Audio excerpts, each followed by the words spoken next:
Hello, everyone.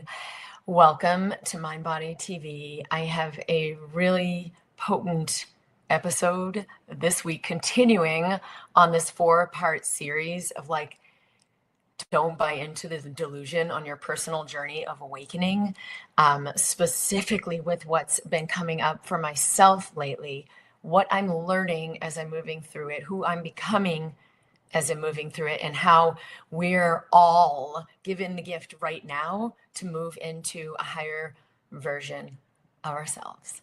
So welcome. If you're new, I'd love to hear where you're tuning in from. And please share from your heart what this brings up for you as we go through the journey. So the biggest thing I've shared for a very long time is that you are creating it. Life is a mirror. And that is not just the bumper sticker version of, hey, you're a creator. And it's really meant to be the full on, when the going gets tough, reminder that you are not the victim. You're not just the player in a play that someone else created and you just hope and pray it works out. You are co-creating with everyone and everything that you see as the creator of your journey, which is designed for your awakening. And right now is a really potent time because so many people are awakening at a really, really deep level, or meant to be awakening. So things can turn up the heat, turn up the fire, turn up the tension of everything you are holding that you are ready to let go. Meaning, as you move into wholeness, into your truest expression of self, you cannot keep with you any ideas that you're not enough, or judgments about yourself or others, or fears. It might not go okay. I've got to white knuckle it. That is all going to blow up if you continue to hold it and operate that way. And it's not blowing up because you're being punished for this bad thing. It's just because it's not true. It's not who you really are. It's not your true nature. And this is a journey of ascension from this idea that we're separate, we're physical, we're limited, and we're lacking. We're separate from each other. We're separate from source. Into the truth, we are one. We are connected. We are sacred. We are divine. Our birthright is that wholeness. Our birthright is to be fully and abundantly resourced. Okay, so never does this come up in question like it does when stuff hits the fan. And so if stuff is hitting the fan for you, where it seems to really count, with your health or with your money or with your children or with your fill in the blank, and type in here too to share with me, what are you noticing where life might be trying to awaken you, but it will look like life is just triggering you. It will look like life is just maybe not working out for you. It will look like I've had a lot of people tell me, oh my God, I have so many narcissists in my life and I just can't clear this. I just can't seem to get away from this. Well, I'm here to tell you the narcissist is your most sacred relationship, because guess what? They are going to push the buttons of powerlessness and fear you may have not even realized you were still holding in your system. And the only reason you, quote, can't get rid of that person is because you are meant to stand in your sovereignty, not in the hopes, oh, I hope I'll be free, in your knowing. So we're going to touch on this right now. There's a lot more work that I'm doing. We're putting together a retreat for women for November. So I'll put information about that here as well to work through this together. But this is going to be a really potent broadcast with a few specific points in it. So the first is, okay, if I'm creating it, say this narcissistic person who seems to be destroying my life and I feel so victimized, I can't get away, or whatever is going on that you feel victim to. Okay, if I'm creating it, why would I be creating this? And don't ask it from the wrongness, because that's the mistake I was making. Why am I doing this? No. From the wholeness that I am, that already knows I am unconditionally worthy of love. I am infinitely valued and I'm infinitely resourced. Why would I be giving myself this experience? What's right about this? What would I be trying to help myself see? Because life is a mirror that I didn't see until they reflected it for me, or I didn't see until this situation reflected it for me. So for example, if there's like not enough money in the account, or you get a diagnosis, does it put you into fear, powerlessness, hopeless? Does it put you into anger? Does it put you into fight or flight anxiety? Because it's time to look at that. And I'm going to share how you do this in a minute. But if you are the wholeness creating it, you could just get curious. Wait a minute. What might this be showing? What might I, as the creator of my reality, be showing myself? What might I be ready to let myself see so that I can let that go? And I'm going to talk about how we do that, how we transmute that, how we move through that. Okay, so if life's a reflection, it's reflecting this to me. What is it reflecting? The first thing I saw in this upheaval that was happening for me was this idea that it's right for me to be punished for my quote unquote sins, my wrongdoings, my transgressions, my limitations, my shortcomings, right? Because there were all these shortcomings getting projected. You do this and you do this and all of the pain and wrongness of like, oh my God, I'm this horrible person. And I looked at that. It was hurt like heck. But I looked at that and thought, wait a minute, where did I create it in my reality that I need to be punished for my limitations, my wrongdoings, like that this is appropriate? Because I'm telling you, a person would not reflect that to you and have it like sink in like this if you didn't hold it on yourself, if you didn't hold yourself wrong, if you didn't judge yourself, if you didn't have it in your belief system. I need to be punished. I need to be corrected. I need to be, fill in the blank, which you could look back in your childhood. Is there a pattern there? Heck yes, for me, a massive pattern that this precisely mirrored. Again, that doesn't mean it's something to fix. It means, oh, this is ready to fall away. I have moved beyond this, or it wouldn't be happening because it's something I'm ready to see, but see not from the fear self, to see from my wholeness with compassion. Okay, so can I see this from the wholeness that I am? Or if I could, and I'm going to give you a tip for that in a second. Okay, so what is the reflection? So that was the reflection for me. So you can pause. That's like the sacred pause. Because instead of going into reaction where you're in it and you're in the projection, you're in the reflection as opposed to aware of it. Can I pause? You immediately, just even taking a deep breath, shift from fight or flight into grounded body. As soon as you shift out of fight or flight, your brain is processing information differently. You're no longer in the pattern. Oh no, I got to fix this. You're now in the awareness, even just 2% more. So soft shoulders, full breath. What is actually happening here? And whenever you go to what is happening, have an experience in your body.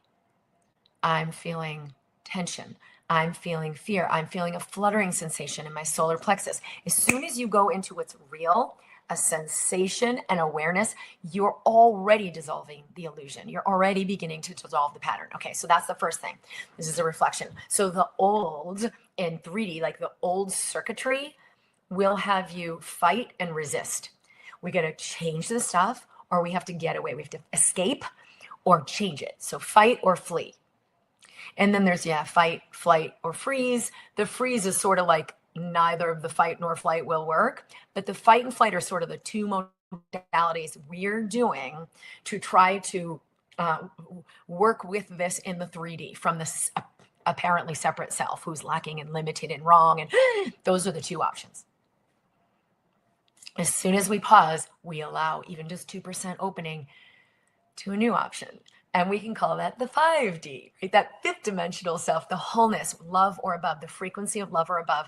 David Hawkins has quantified this, that when we are in, and you can quantify it in the emotion of love or above, we are in a higher vibrational frequency.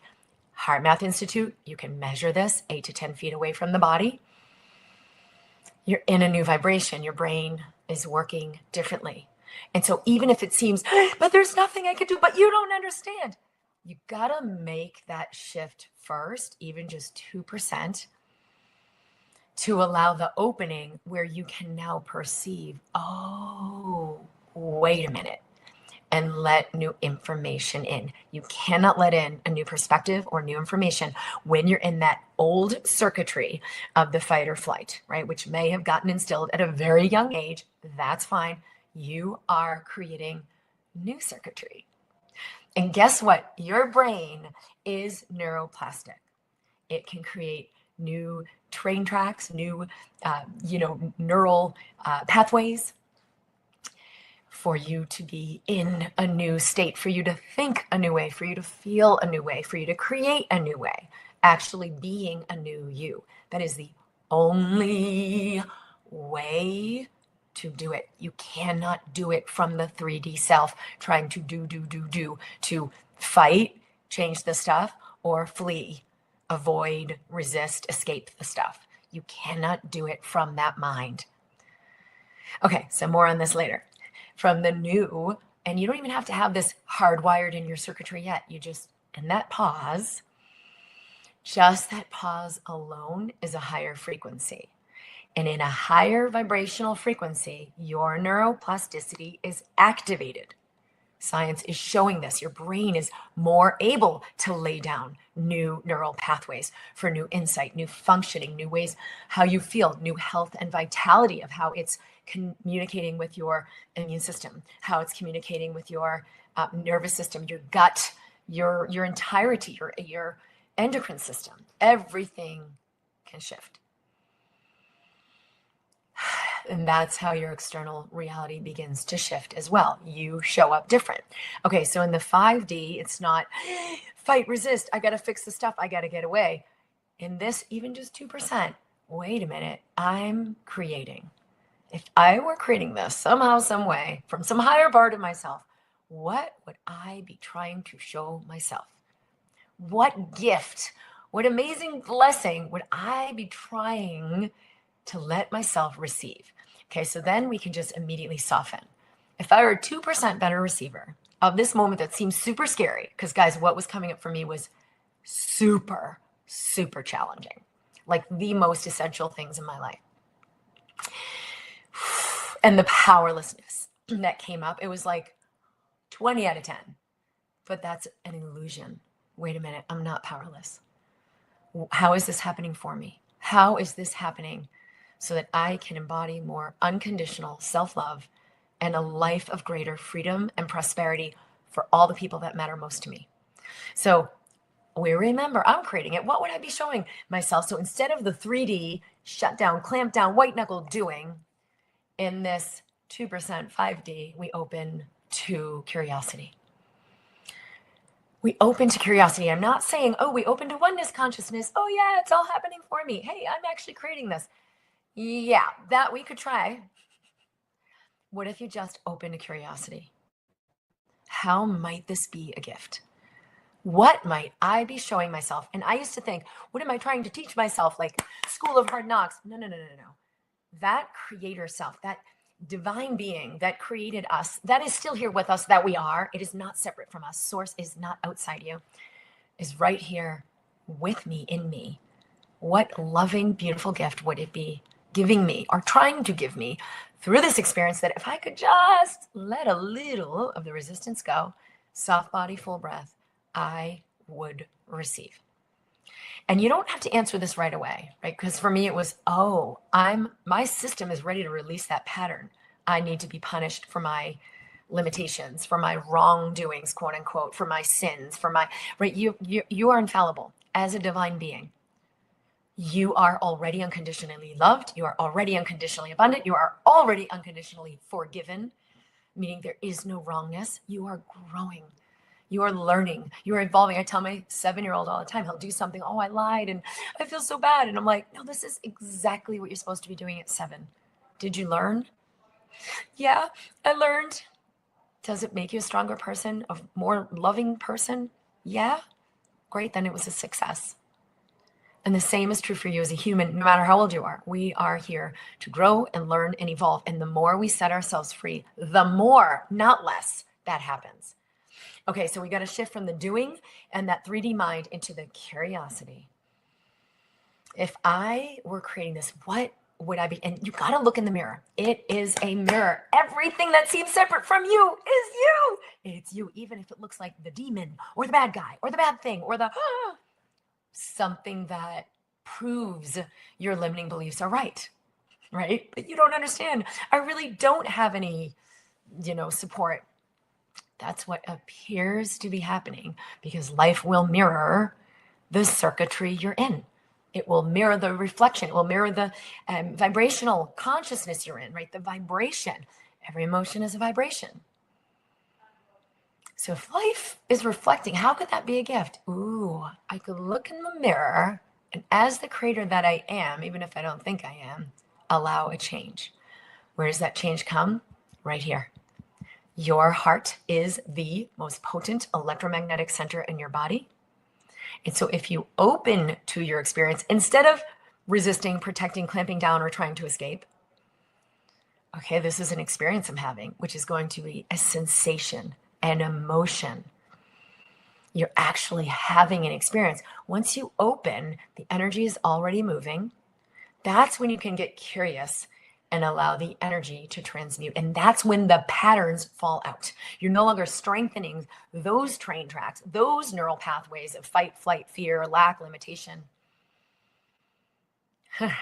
You are activating higher pathways because your nature is love. Okay, so for me, I had a friend tell me when she was going through like a really similar journey, and it just felt so contracted. She said, I thought my journey was with anger. There was so much anger. And she said, I realized it was because I was journeying with compassion. And so I looked at mine and I thought, oh, I have been in this battle with powerlessness and fear because I am actually journeying into power, right? Divine, sacred power that is who you are and cannot be taken away. It's not conditional. You don't have to work for it. You don't have to be a better person for it. You already are. You already are worthy of unconditional love. And so I began to look in the mirror of where am I being judged? Where am I being punished? Where am I being treated harshly? Where is the finger pointing? Where am I feeling powerlessness? Where is something appearing to be taken from me? Wait a minute. Where am I participating? Where am I been available to participate in that matrix? I'm actually in a journey to remember, no. Clear the chalkboard, blow away the chalk dust. Go back to yourself, bring your attention within. I release everywhere I created that. I am grateful and thankful to begin to allow my power. My power is within myself, not outside myself. Thank you for showing this. Thank you, whatever reflection is in your bank account or your lab results or your spouse or your, whatever's happening in your life, bank account, the thing that is the reflection. Thank you for showing me something I needed to see. And then you trace the breadcrumbs back. What do I feel? What do I feel? Because you could say powerlessness, fear, anger, but it's actually just a sensation. And the energy of it is here now. And this circumstance is only coming up so that you can get it. You can access that energy. You begin to feel something in your body you didn't feel. Because when you're white knuckling, you're not feeling anything. It's only with that softening, that opening, that curiosity, you will begin to feel so much. And guess what you can do? You can bring breath to that space, which unwinds the patterns of wrongness, unwinds the patterns of powerlessness, and you are already more in your power. Can you let whatever's arising for you that might be a little stressor, it might be the biggest stressor of your life. It might be what appears to be a demon or a, narcissist or a, impossible situation. It will appear to be, yes, it will. Can you, just 2%, show up to that looking in the mirror with curiosity? What am I ready to see that I didn't see? Maybe I didn't want to see. Maybe I wasn't ready to see because I wasn't ready to love myself enough to see what I was holding. I was holding a lot of wrongness on myself, a lot of self-hatred. I had no idea. You guys, when I say I had no idea, this happened and it accessed me to grief. Unthinkable levels of grief, powerlessness, hatred, just judgment I was not aware of. And that's why this thing that you could say was just the worst thing that ever happened to you, it was the greatest divine gift. And I will keep staying open. That's how the energy moves, to allow this to complete. Because if I trust that divine source that I am, what created me, that means I trust with a capital T. Not I trust, but when the going gets tough, hey, let me manage this myself. Okay, let me temporarily white knuckle and figure my way through it. No, wait a minute. This is a divine gift. This is a divine, massive upheaval at the root chakra level. I'm going to trust it. I'm going to allow whatever this creates for me, for everyone I love and care about, in the ways that matter most to me in my life. That's my choice. What will you choose? Because when the going gets tough, you're going to see yourself choose. Now, I gave myself a lot of grace because there have been tears. There have been upheaval physically, right? I'm connecting with the people who love me to welcome in support at like a level 10, like never before.